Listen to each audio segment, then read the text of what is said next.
After 1.5 quarters, it felt like Steph was gonna drop 40. Without the aggressive half-court blitzes and hounding that he dealt with against the Rockets, Steph was dancing with an ocean of space. Now out after a fluke hamstring strain, the dreadful non-Steph minutes are now all of the minutes. With the Warriors struggling to generate good looks without Steph all season, is there any way they can score in his absence? Let's review. I want to start out by looking at the ocean of space that Steph was playing with, just to show you how different the defense was. Look as Jimmy sets this screen so Steph can curl around it.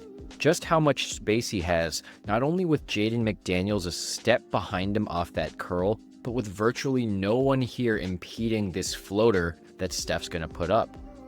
It's a really good shot, but also a really good look that Steph just didn't see against the Rockets. Now here, Jimmy's going to set a good screen, good high ball screen at half court, and watch the amount of space that Steph again plays off of, as Nickeil Alexander-Walker is well behind Steph, and he gets an ocean of space with Randall in drop coverage to just pull this shot. He misses, but it's worth noting that Steph was playing with a lot of space because the Wolves don't have great screen navigation, at least as well as Amen Thompson was in the Rockets series. So Draymond also hit 4 threes early, as here he sets that screen for Steph. Obviously Steph is going to draw 2, and then it's just Draymond against his arch nemesis Rudy, and he's going to drain that 3. But I wouldn't expect these threes to really be that sustainable, notably because the Timberwolves want Draymond to take some of these shots.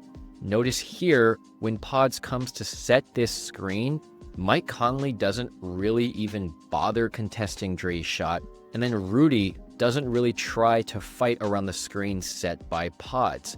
It just doesn't seem likely that Draymond is either going to have that much space, or if he does, it's going to be because the Wolves want him to. Now, I think there's 2 ways that the Warriors' offense can go without Steph in these next few games. The first possibility is finding offense through motion, and the second is finding it through matchup hunting with Jimmy Butler. Now let's start with motion. Instead of seeing Draymond work to shoot threes by himself, look to see him and Buddy Hield work in ways that Draymond and Steph do. Here, Draymond sets this screen as he just stops with his body, and then Buddy Hield makes a great move shifting this way and then shifting back to get a wide open 3. I think if you've watched Steph and Dre, you know that looks really similar to how Dre and Steph play together. And I think I would expect similar things with Buddy. Now here the Warriors are running some sort of floppy-like action where Jimmy's going to run under the basket and he's going to have options on either wing. Here, he's actually going to end up setting a screen as the Warriors are going to run these 2 staggers on the side for Buddy to run down into this corner, as Jimmy just gives him the shot, and then he's basically uncontested, as again, the Wolves aren't great at screen navigation as Buddy drains that. I would look to the Warriors to run a lot of motion with Buddy in mind, but also with more optionality. Now here the Warriors are in a horns alignment with these 2 high screens.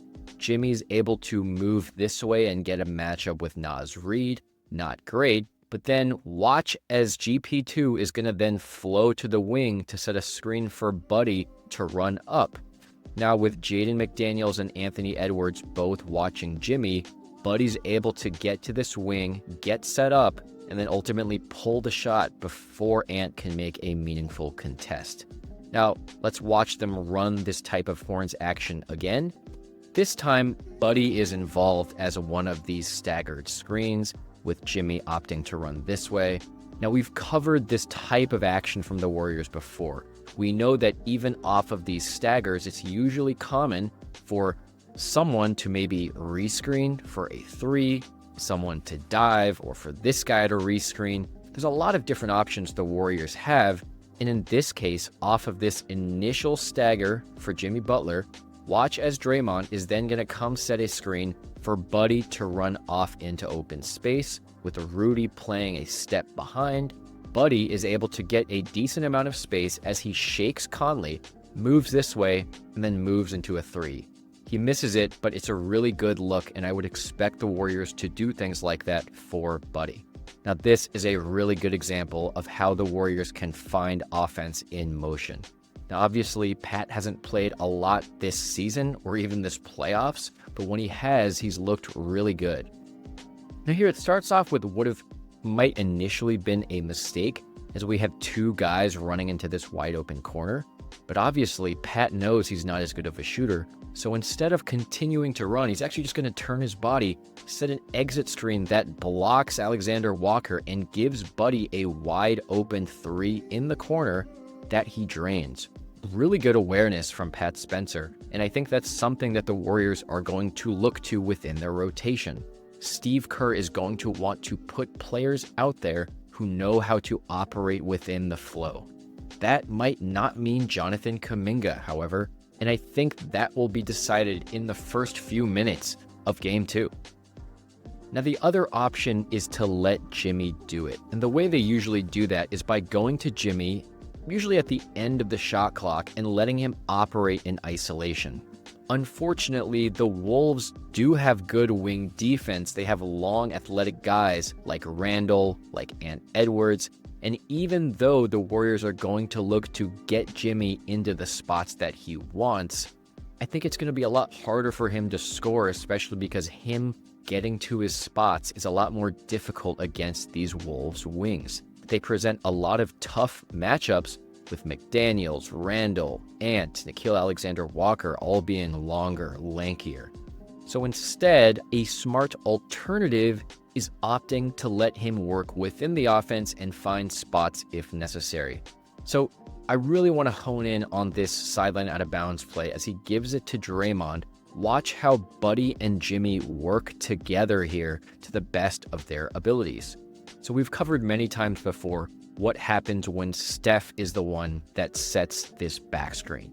When Steph sets these back screens, whether it's this sideline out of bounds play or whether it's just in an inverted action in the half court, he usually draws two or at least confuses the defense.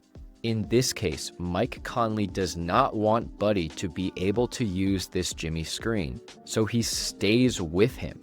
Because of that, it's now up to Randall, who has to navigate around the screen, but he's too late, and Draymond just throws a really nice bounce pass in between them for a wide open dunk. The Warriors will no doubt have a tough time scoring, especially in the half court. The luxury afforded by Steph is that you can virtually guarantee 4-on-3s and wide open shots, and I'm not sure that Draymond's going to have the same amount of space, especially on the short roll, even if Buddy does his best Steph impression. But there's still another level that Jimmy Butler can reach. After all, he's played tough defenses before and found his spots. That, combined with better shooting from Moses Moody and Brandon Podziemski, might be enough to win a game or two while Steph recovers. Thanks for watching. Let us know if you agree.